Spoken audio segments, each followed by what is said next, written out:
Good morning, everyone. Last time we met, you should have watched a Screencastify video of trying to compare stoichiometry, our next chapter, to something that we're a little bit more familiar with, something that's a little bit easier to understand, which was producing Oreos, having a balanced chemical equation for forming an Oreo and applying our concept of stoichiometry to that. Today, we're going to start applying it to a chemical equation. So something that we've seen in previous chapters. So these are problems, this first one at least, is a problem that we've seen in our PowerPoint. Those notes are in our Google Classroom, so feel free to review those, to look at the attachment, which is this worksheet here that you can print out. And you're gonna notice that the top of the worksheet has PowerPoint problems, and then down at the bottom there are some practice problems for you to do. The answer key to the bottom half of this worksheet will be posted in our next class, the next time that we meet, and they are for you to practice. You do not need to turn this in to me. They are solely for you to practice. I do suggest you trying a few out on your own after we go over one together. So we're starting with what we call mole-to-mole stoichiometry problems. In order to do this stoichiometry problem, we're going to need a balanced chemical equation. So to balance this out, we're going to notice we have 2 nitrogens, 1 nitrogen. Okay, let me put a 2 in front of NH3. Now I have balanced nitrogens, but I have 6 hydrogens and only 2 hydrogens, so we'll put a 3 here. Okay, so we're balanced. Now let's take a look at the question that we're being asked. How many moles of nitrogen does it take to make 10 moles of ammonia? Ammonia is NH3. So just like we did with our Oreo stoichiometry, when we're given a stoichiometry problem, it looks similar to the setup that we've had for dimensional analysis. So we're always going to start with our given. So we're going to start with 10 moles NH3.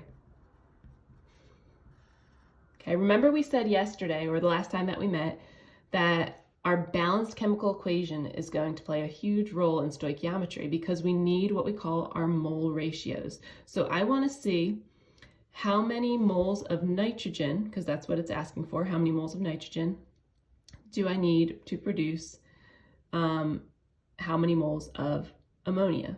So if I look at my ratio here, I'm going to notice it's a 1-to-2 ratio. If I want to get rid of moles of NH3, I'm going to use my 2 moles NH3 in my denominator, and the 1 mole of N2 is going to go in the numerator. Okay, moles of NH3 factor out. We multiply across, divide by the bottom. We're going to find our answer should be 5 moles N2. Let's try another one. How many moles of hydrogen does it take to make 24 moles of ammonia? Okay, we're going to start with our given, 24 moles of ammonia. Let's make sure that we label everything to keep track of what we're canceling out, what we're keeping. Okay, so we'll have 24 moles NH3, and we want to know how many moles of hydrogen we need. So again, go back to our balanced equation. It is a 2-to-3 ratio. So for every 2 moles NH3, we'll need 3 moles H2. Moles NH3, factor out. Okay, multiply 24 times 3, divide by 2. That should leave us with 36 moles H2. Last one we're going to look at together.